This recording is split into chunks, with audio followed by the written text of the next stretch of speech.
What's up, guys? It's Lefty here, and we're talking NBA Finals, Game 3. I got 4 bets I like to pass along and some reasoning behind why I like them. Anyone can give out picks, but they expose themselves the minute they try to explain why they like a pick. If you don't want to hear the reasoning behind the bets I have, and you just want the picks, fast forward to the end. I'll recap my Game 3 bets I have locked in as of now. But before we go forward, let's take a look back. Game 1, player props, we swept the board. It was great. Game 2, I got blanked on player props, 0 for 3. The Tatum and Luka prop won, but I don't count that because it was a bet only available at DraftKings. Not everyone has access to DraftKings.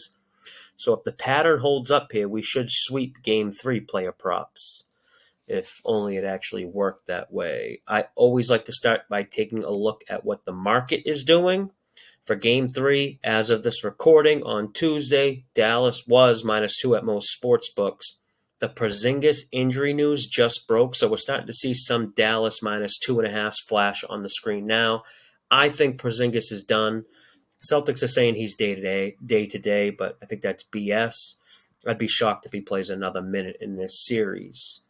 For that reason, I bet over Al Horford threes just based on Porzingis news alone. With no Porzingis means more minutes for Horford. I got over 1.5 threes at -125. I like his points over too, but I posted this over 1.5 threes at -125 in the Discord before recording this.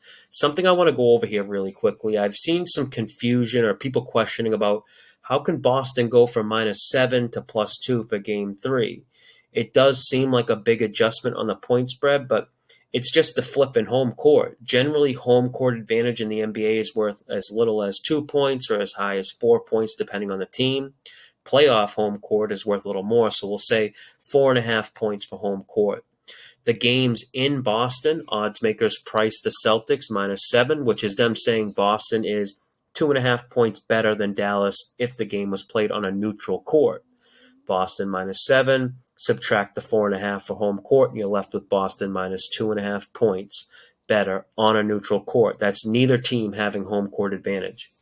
Now, with this game being in Dallas, we can give Dallas the 4.5 points. If Boston is -2.5 points on a neutral court in Dallas, it'd be +2 points. And that's how you get the adjustment. And because of the Porzingis news now, that's why you might start to see 2.5s or maybe even 3 if he gets officially ruled out on game day, which I think he will. Now, in Game 2, the final score landed right on 7. I always talk about how important it is to line shop and get the best of the number. Line shopping's easy. Anyone can do it, and it's probably the most helpful tip for any average bettor to help them win more bets.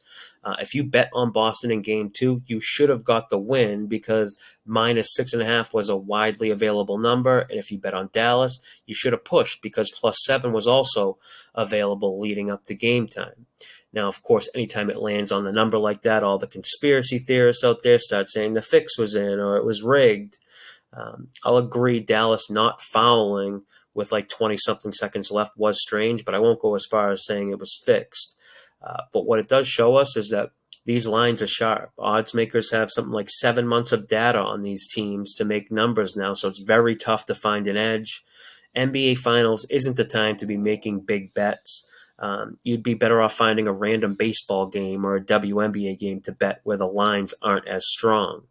And, really, no matter which side you bet here, you're probably just flipping a coin. It's a tough game to pick.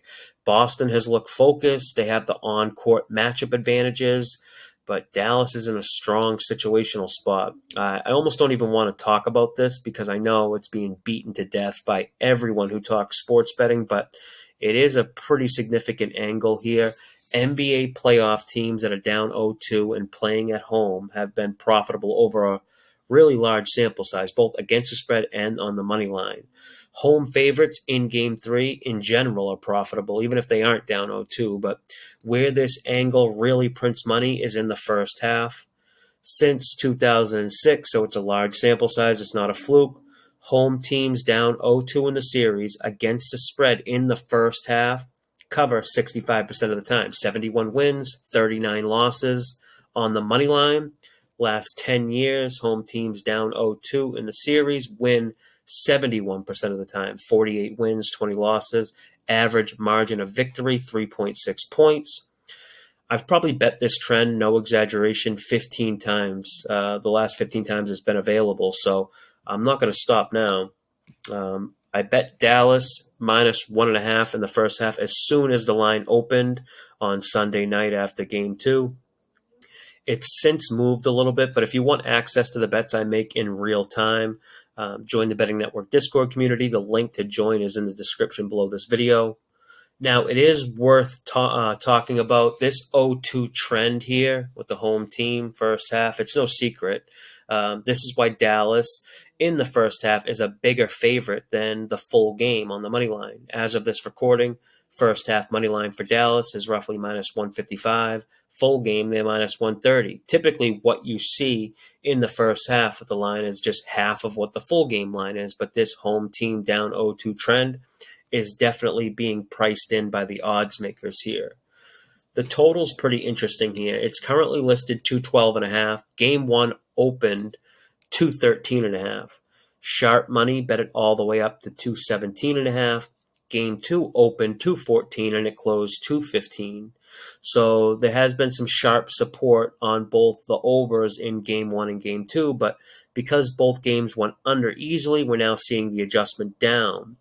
But now I think there's value betting the over. Both teams shot it awful from three-point land in Game 2, a combined 16 for 65. If they shoot their averages in Game 2, the game goes over. And I know you can't compare regular season meetings to the playoffs, but I can't help but think about the listed totals in the regular season. Those over-unders of 240 and 238 were the totals when these two teams met back in January and March. I bet the over first half instead of full game, mainly because the fourth quarter scares me. In both Game 1 and 2, the fourth quarter killed any chances for the over. Game 1, only 44 points in the fourth quarter and 46 points in the fourth quarter in Game 2. Luka seems to run out of gas a bit, and Kyrie hasn't been there to pick up the slack. Also, another reason I like the over in the first half is I think an adjustment we see Dallas make is they start to play with more urgency. Dallas hasn't shown much in the half court, slowing it down, relying on Luka to make things happen in the half court, but Boston's taken away that pick and roll he loves to work out of. I think Dallas has to go with more tempo, speed things up a little bit, not let Boston get set defensively. And the Celtics defense at times hasn't looked great when forced into having to make quick decisions in the transition. Now, can Dallas keep that pace up all game? If they go up tempo, I'm not sure. But the increase in tempo makes me like a few Mavericks player point prop overs too. The one I like the most is Kyrie.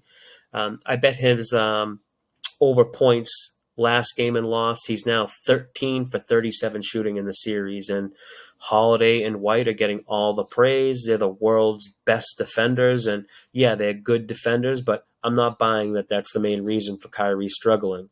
He's just not making shots he would normally make, and I think he just needs some home cooking here, and we'll see some positive regression, and he'll get over this number.